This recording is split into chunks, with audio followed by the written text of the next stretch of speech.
Wabarakatuh. Kami dari kelompok 2A. Nama saya Maulana Fadilah. Nama saya Nadia Firma Putri. Nama saya Nindya Nurani. Nama saya Ahmad Fikri Ardiansyah. Di sini kami akan mempresentasikan distribusi kontinu. Oke, selanjutnya akan dibacakan oleh Nadia.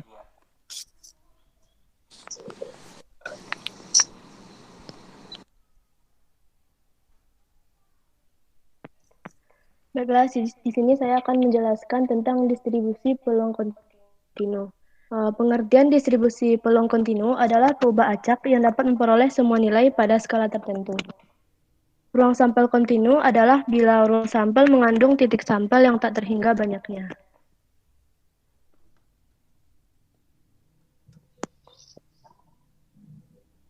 Di sini ada bermacam-macam jenis distribusi kontinu. Yang pertama ada distribusi normal, yang kedua distribusi student T, yang ketiga ada distribusi C kuadrat, dan yang keempat ada distribusi F. Pertama ada distribusi normal.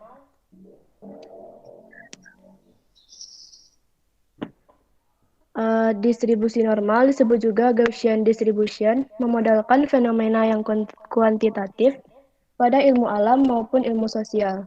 Beragam skor pengujian psikologi dan fenomena fisika seperti jumlah foton dapat dihitung melalui pendekatan dengan mengikuti distribusi normal.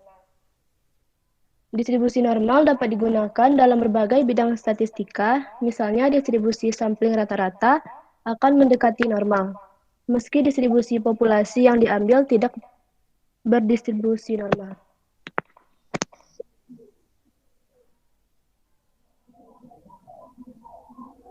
Distribusi normal variabel acak kontinu X dengan nilai-nilai parameter mu X dan tau X berapapun dapat diubah menjadi distribusi normal kumulatif standar jika variabel acak standar Zx menurut hubungan Zx sama dengan X dikurang mu X per tau X, di mana mu X sama dengan mean dan tau X sama dengan deviasi standar, Zx sama dengan variabel acak standar.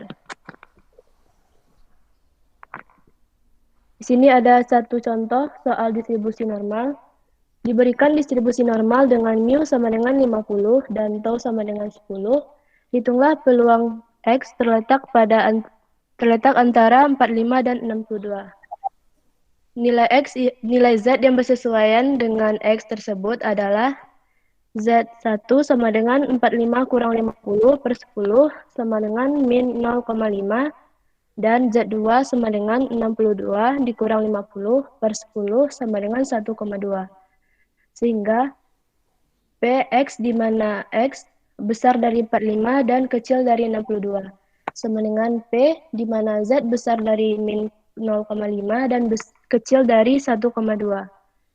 P di mana Z kecil dari 1,2 dikurang P di mana Z kecil dari min 0,5 sama dengan min 0,88449 dikurang 0,3085 sama dengan min 0,5764. Oke, selanjutnya adalah distribusi student T. Distribusi student T dipakai untuk jumlah sampel yang kecil, kurang dari 30, sehingga nilai standar deviasi berfluktuasi relatif besar. Sifat dari distribusi student T sendiri mempunyai rata-rata sama dengan 0, tetapi dengan standar deviasi yang berbeda-beda, sesuai dengan besarnya sampel. Semakin besar sampel, maka semakin mendekati distribusi normal.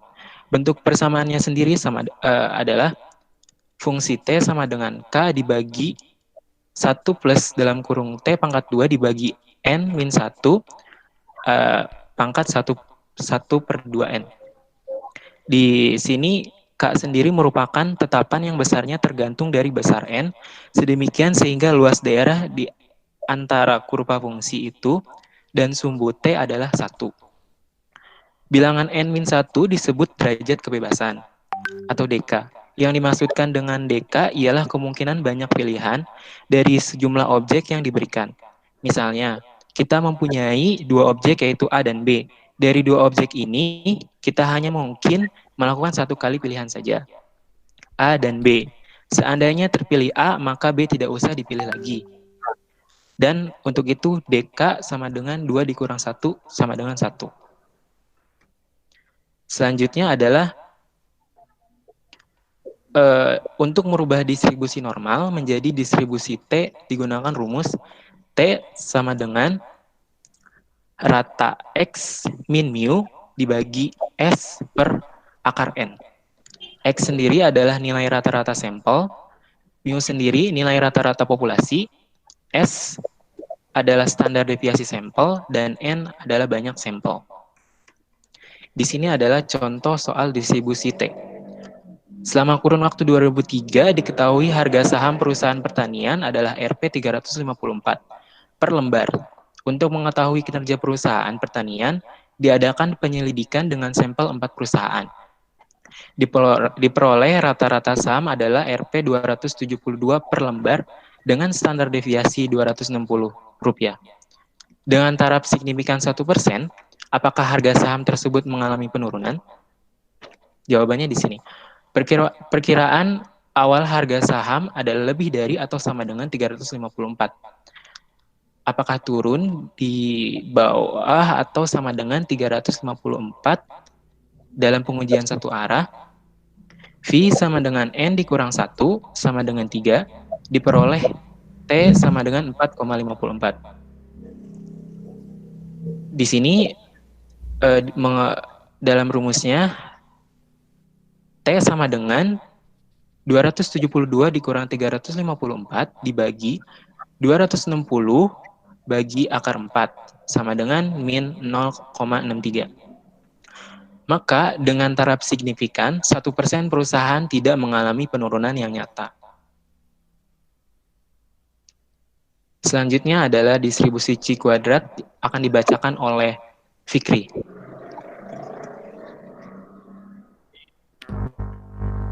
Saya akan menjelaskan distribusi C kuadrat. Boleh di ini. Distribusi C kuadrat adalah distribusi jumlah kuadrat K pengubah acak normal baku yang saling bebas. Distribusi ini seringkali digunakan dalam statistika intervensial, seperti dalam uji hipotesis atau dalam penyusunan selang kepercayaan. Tabel distribusi chi-square sering digunakan untuk menentukan daerah kritis dalam uji kecocokan atau kesesuaian goodness of fit test, uji independensi, dan uji homogenitas. Ini ada distribusi chi kuadrat, fungsi tetapan distribusi chi kuadrat, ada fungsi nu x 1 per u per 2, ada L per 2, di mana U-1 adalah derajat kebebasan dan RU2 adalah fungsi gamma yang nilainya ditentukan oleh nu. Besaran mean dari variansi distribusi C kuadrat dinyatakan oleh nu sama dengan EX kuadrat sama dengan L dan C2 dengan sama dengan 2U. Nah, ini contoh soalnya. PT KB Sentosa adalah perusahaan transportasi untuk buah-buahan dari Madiun ke Jakarta. Perusahaan menginginkan kerusakan buah yang diangkut tidak sampai 15%. Berikut ini adalah data buah yang rusak selama 6 bulan terakhir. Dari data tersebut, apakah masih sesuai harapan dari perusahaan dengan taraf nyata 5%? Jadi ada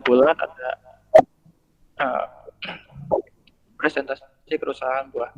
Bulan pertama ada 9, bulan kedua ada 12, bulan ketiga ada 14, bulan keempat ada 15, bulan kelima ada 18, bulan keenam ada 16.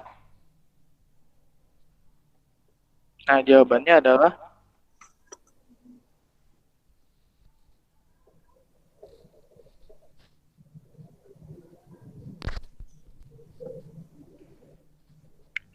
frekuensi yang diharapkan, ada frekuensi yang diharapkan dan frekuensi yang diperoleh. FO yang diperoleh, FE yang diharapkan. Dan di sini FO dikurang FE sama dengan 2 per FE. Ada FO-nya ada 9, ada 15, 9, 12, 14, 15, 18, dan 16. Dan FE-nya ada 15, 15, 15, 15, 15. Jadi dari awal sampai selesai sampai terakhir 15. Dan di sini FO dikurang FE 2 pangkat FE jadi 2,40,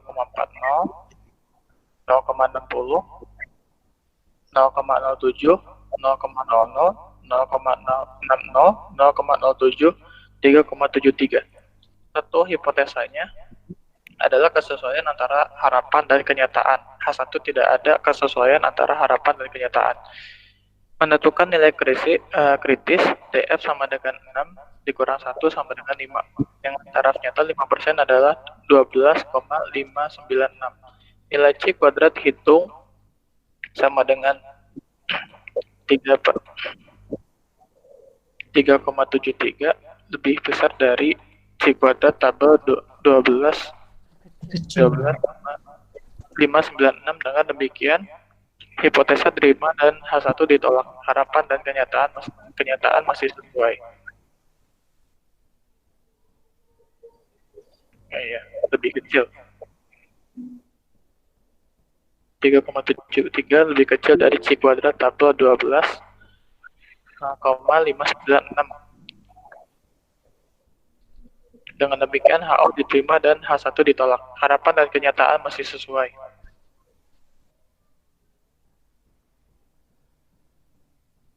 Setelah itu ada distribusi F.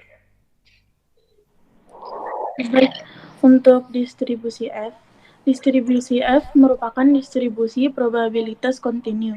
Distribusi F dikenal juga sebagai distribusi F-Sneddekor atau distribusi Fisher-Sneddekor.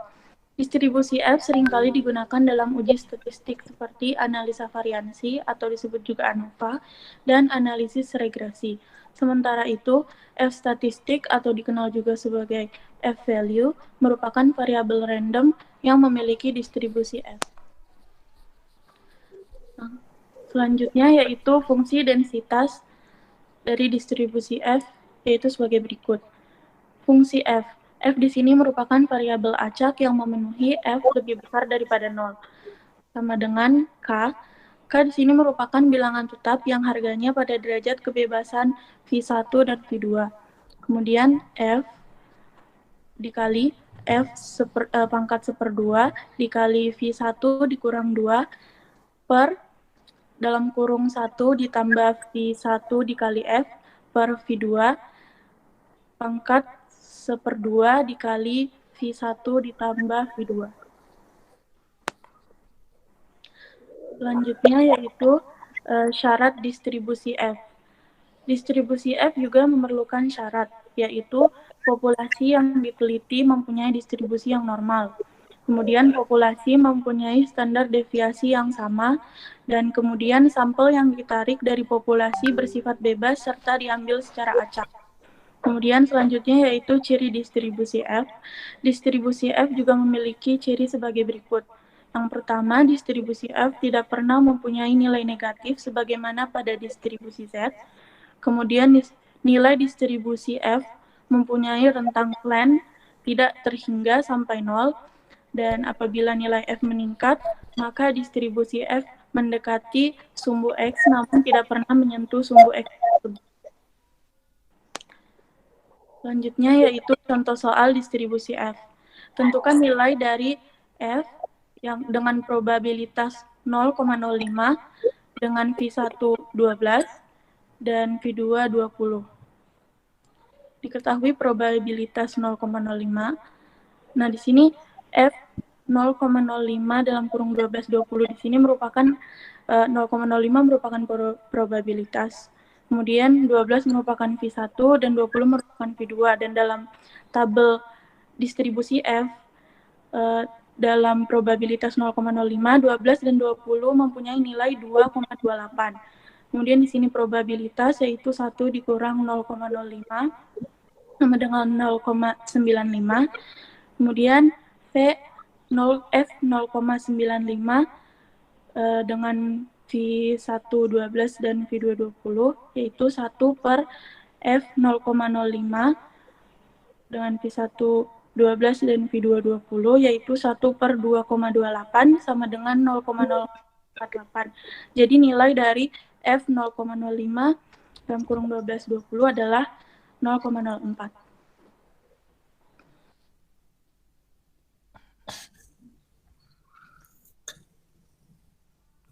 Oke. Sekian dari kelompok kami. Kurang lebihnya mohon maaf. Wassalamualaikum warahmatullahi wabarakatuh. Waalaikumsalam warahmatullahi wabarakatuh.